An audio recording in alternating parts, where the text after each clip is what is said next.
예배 참여하는 여러분들에게 하나님의 은혜와 평강이 넘치기를 기원합니다.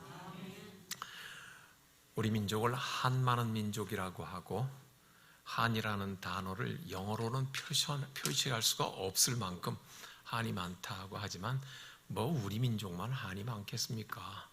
히브리 민족도 못지않게 한이 많은 민족이고 세상에 많은 민족들이 다 그렇습니다.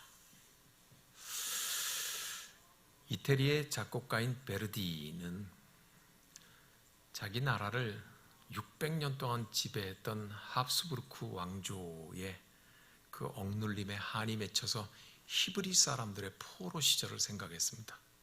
바벨론의 포로로 잡혀갔을 때 시절을 생각을 하면서 나부꼬라는 오페라를 작곡을 했습니다. 이 나부꼬라고 하는 것은 일본 이름이 아닙니다. 이태리 말로 성경에 나와 있는 느부갓네살 왕을 말하는 것입니다. 느부갓네살 왕은 남쪽의 유다 나라를 멸망시킨 바벨론의 왕 이름입니다. 그래서 이 바벨론의 왕 이름을 이태리식으로 말하니 나부꼬가 되어서 나부꼬의 오페라를 만듭니다. 당연히 바벨론으로 포로로 잡혀간 유대인, 즉 히브리인들의 노예 생활을 그리고 있습니다. 대체로 바벨론의 포로로 잡혀간 히브리인들은 지도층 인사들이었고 아마도 5만 명 가까이 사로잡혀 갔으리라고 짐작을 해봅니다. 당시 유다 나라의 인구가 그다지 많지 않는 것에 비하면 5만 명 가까운 사람이 적은 숫자가 아니겠죠.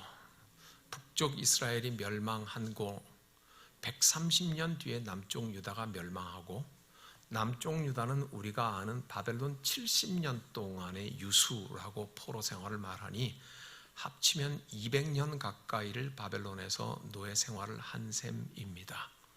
그러니 세대가 바뀌면서 자기 고향에 대한 이야기, 무엇보다도 하나님의 언약, 가나안 땅, 여기에 대한 말들, 우리 조상들의 죄악 때문에 우리가 여기에 와 있다고 하는 것을 전해 들었을 것입니다. 나부꼬 산막에 보면은 그 히브리 노예들이 일을 하다가 노래를 부르는 장면이 나옵니다.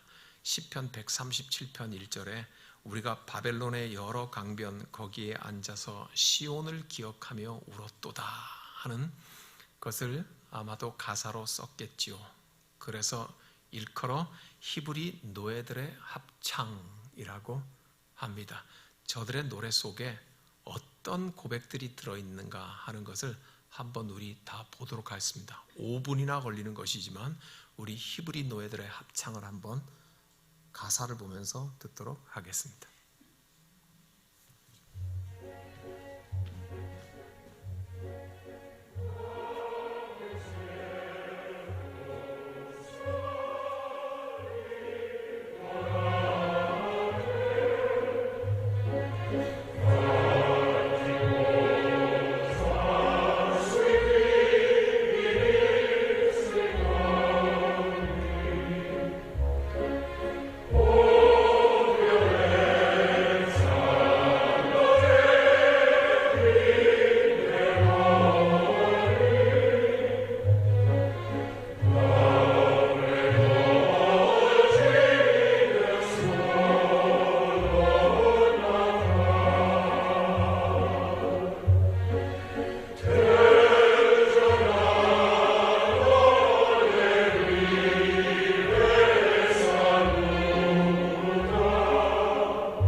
히브리인들의 한이 느껴지십니까? 하나님에게 용서를, 그토록 그리운 가나안 땅, 그것은 하나님의 언약과 약속의 땅이었고 조상들의 땅이었고, 그러나 그 죄악됨으로 인하여서 노예로 살아갈 수밖에 없는 자들의 저 노래를 우리가 하나 할 수 있는 것은 이렇습니다. 눈에 보이는 것이 전부가 아니라는 것. 저 사람들은 노예인 것이 분명하고 200년 동안의 노예 생활을 하며 나라를 잃어버리고 아무런 권력도 아무것도 가지고 있지 않은 자들이지만, 노예이지만 아무것도 없는 저들 속에 있는 그리움은 뭐라고 표현할 수가 있겠습니까? 생명입니다. 살아있다는 겁니다. 아무것도 없는데 살아있는 존재들. 하나님은 고레스 왕에게 이스라엘 백성들을 조건 없이 돌아가도록 역사하십니다.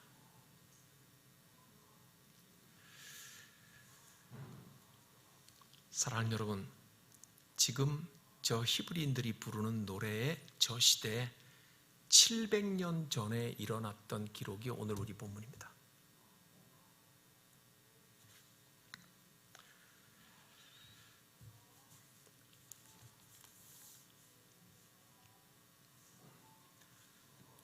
오늘 우리가 읽은 본문 아론의 쌍난 지팡이는 12지파 중에 한 지파만 살아있어도 그 생명의 지팡이에는 오늘 성경 8절에서 우미 돋고 순이 나고 꽃이 피어 살구 열매가 열린다는 것입니다. 그래서 하나님께서 주인이 되시고 주인이 행사하시는 주권과 질서, 세우신 제사장 아론을 통해서 광야와 이스라엘을 살리시고 시대와 역사를 살리신다고 말씀하고 계십니다. 너희를 살리기 위함이라고 그렇게 말씀하십니다. 그들로 내게 대한 원망을 그치고 죽지 않게 할지니라. 그들을 살리게 하시려고 아론의 지팡이에게, 죽은 지팡이에 싹을 내시는 하나님이시라고 하는 것을 오늘 우리는 묵상의 본문으로 삼습니다. 예수님의 12제자 중에서도 한 사람만 제대로 살아있어도 모두가 살아나지 않겠습니까? 그토록 쫓아다니던 예수 그리스도를 십자가에 못 박힐 때 모두가 다 도망가지 않습니까? 모두가 다 도망가지 않습니까?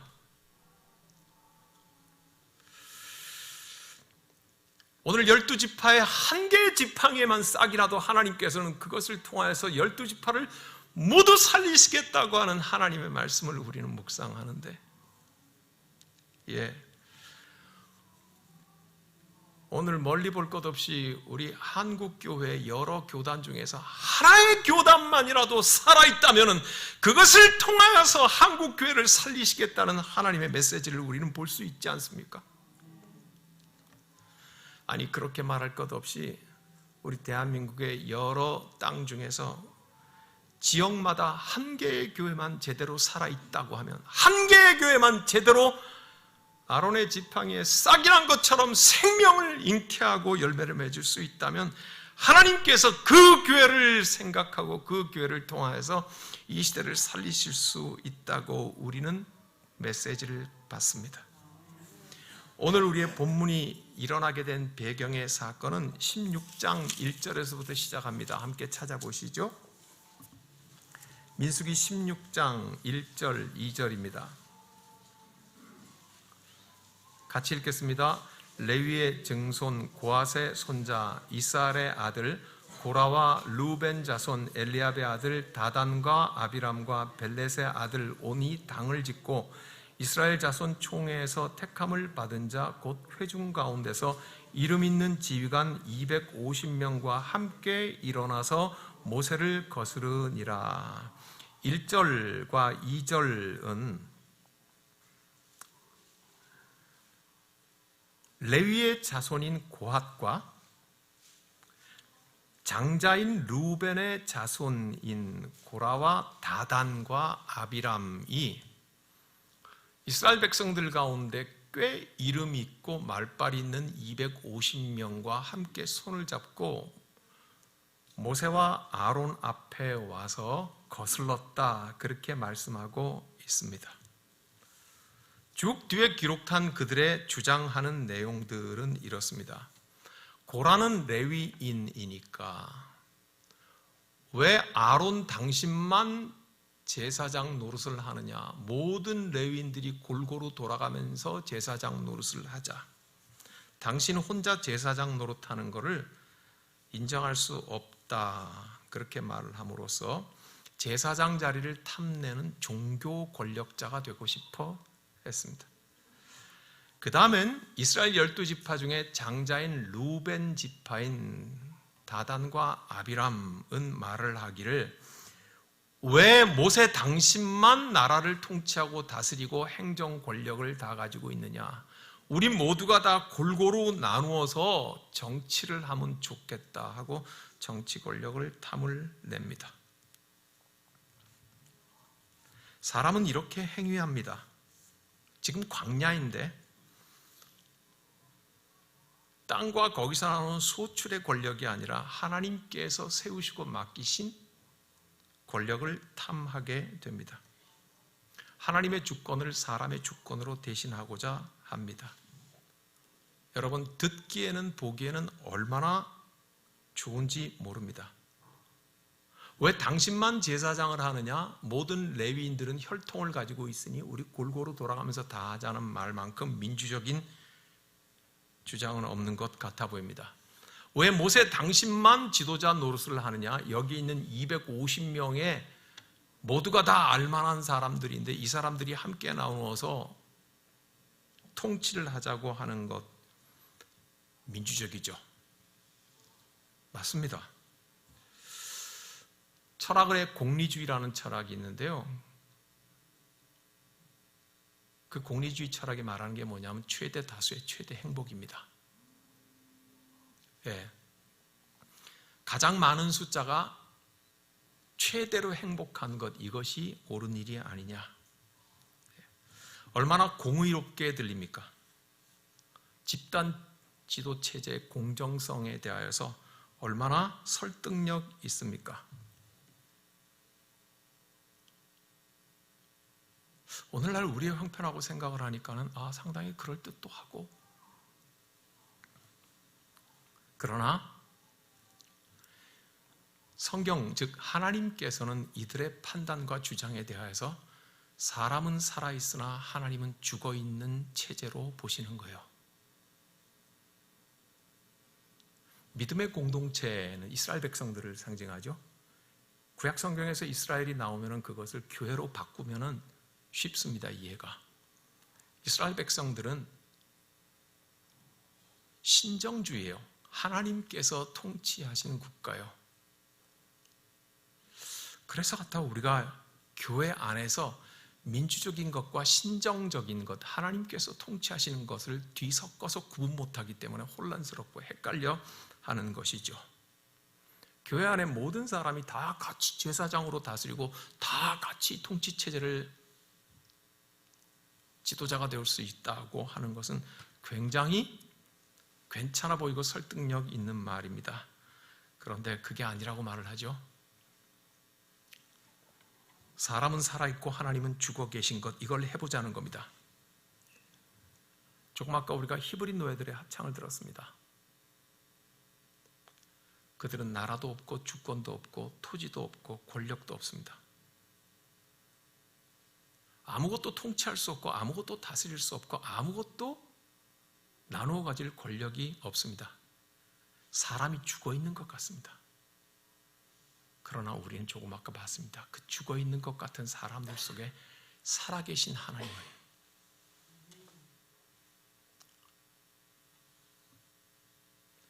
사람은 낮아져 있고 사람은 아무것도 아닌 존재가 되었습니다. 그때 하나님께서 그들 속에 살아계십니다.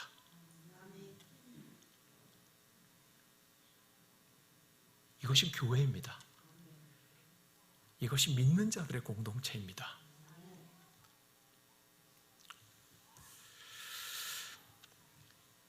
오늘 우리의 설교 제목인 너희는 살아있으라고 하는 것은 에스겔서 16장 16절에 있는 말씀에서 그대로 제가 따왔습니다.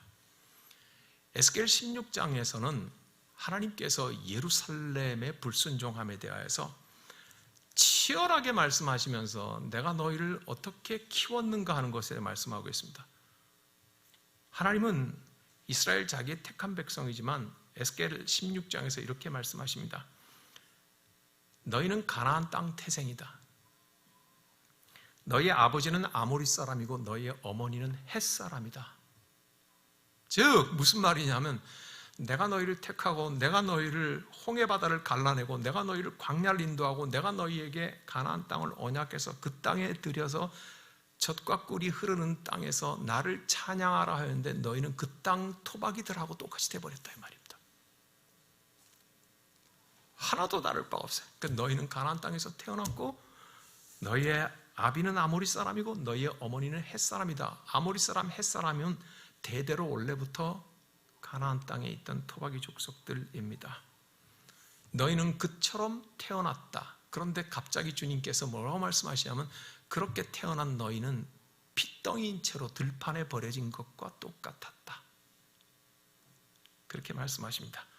그런데 주님께서 지나가시다가 들판에 버려진 핏덩이를 바라보면서 이렇게 말씀하십니다. 너는 피투성이라도 살아있으라. 너는 피투성이라도 살아있으라. 2번을 말씀하십니다. 2번을. 그리고 주님께서 거두어 키우시며 씻고 닦고 향유를 바르고 그리고 아름다운 옷을 입히며 자라는 것에 대하여서 말씀하고 계십니다. 사랑하는 여러분, 누군가가 살아있어야 한다면 어떤 공동체이든지 살아있어야 한다면 우리는 기도하지 않겠습니까? 주님 십자수 공동체 교회를 살려주소서. 생명의 싹이 나게 하소서.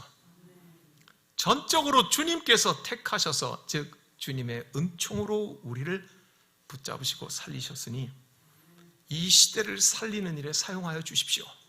우리를 사용하여 주십시오. 만일 누군가가 살아야 된다면 누가 살아야 되겠습니까? 사랑하는 여러분, 나를 살리소서. 내 속에 주의 생명을 싹트게 하소서. 죽은 나무 십자가에 죽으신 육체가 되신 예수 그리스도, 부활하셔서 죽은 나무가 생명나무가 되고 죽은 육체가 부활의 권능이 되셨습니다. 우리는 그 속에서 우리의 믿음을 발견합니다. 우리는 예수 안에서 우리의 믿음을 확인합니다. 우리는 볼품없고 초라하고 낮은 곳에 처해도 죽은 막대기와 같아도 죽은 시대를 살리는 이 시대에 기억의 장치가 되어야 돼요. 하나님께서는 아론의 쌍난 지팡이를 이 거스르는 백성들에게 기억의 지팡이로서, 기억의 장치로서 세워주신 것이죠. 우리가 예수 안에 있다고 하는 것은 하나님의 생명 안에 있다고 하는 것이니 아론의 막대기에 싹이 난 것처럼 죽은 시대, 죽은 사람, 죽은 생각, 죽은 교회, 우리가 살았으니 살리는 교회가 되고 살리는 그리스도인들이 되기를 간절히 소망합니다. 주께서는 오늘 우리에게 너는 살아있으라 말씀하십니다. 아무것도 가진 것이 없어서, 아무것도 권력이 없어도, 아무것도 얻을 것이 없어도, 우리는 히브리 노예들의 합창 속에서 저들이 살아있다고 하는 것입니다. 이것이 우리 십자수 공동체가 가야 할 길이고 얻어야 할 길입니다. 히브리 노예들, 그들은 아무것도 없고 사람은 죽은 것 같고 정치도 없고 권력도 없고 사람은 바닥에 낮아 있으나 그러나 그 볼품없는 사람들 속에 살아계신 하나님, 다시 살아나기 시작하고 싹 트는 그 생명, 그것이 바로 오늘 저와 여러분들이 구하여야 할 것이고 하나님께서 우리 십자수 공동체 교회에게 주셔야 할 은혜인 줄로 믿습니다. 기도하겠습니다. 주님은 총 감사합니다. 너는 피투성이라도 살아있으라고 불순종하는 이스라엘에게 거듭 말씀하시는 우리 하나님을 듣습니다. 주님, 그렇습니다. 불순종하는 이스라엘의 지파들에게서 사람이 죽어도 하나님께서 살아계시기 위하여서 아론의 쌍난 지팡이를 기억의 장치로 세우셨으니 하나님, 오늘 이 시대의 교회가 살아나야 한다면, 이 시대에 이 땅이 살아나야 한다면, 이 시대에 살아나야 할 사람이 있다면 주님은 우리를 당신의 장중 안에 붙잡아 주시옵시고 우리를 살려주시옵시사 이 땅을 살리게 하옵시고 죽은 사람, 죽은 시대, 죽은 생각, 죽은 교회를 살리게 하여 주시옵소서. 우리 주님 예수 그리스도의 이름으로 기도하옵나이다. 아멘.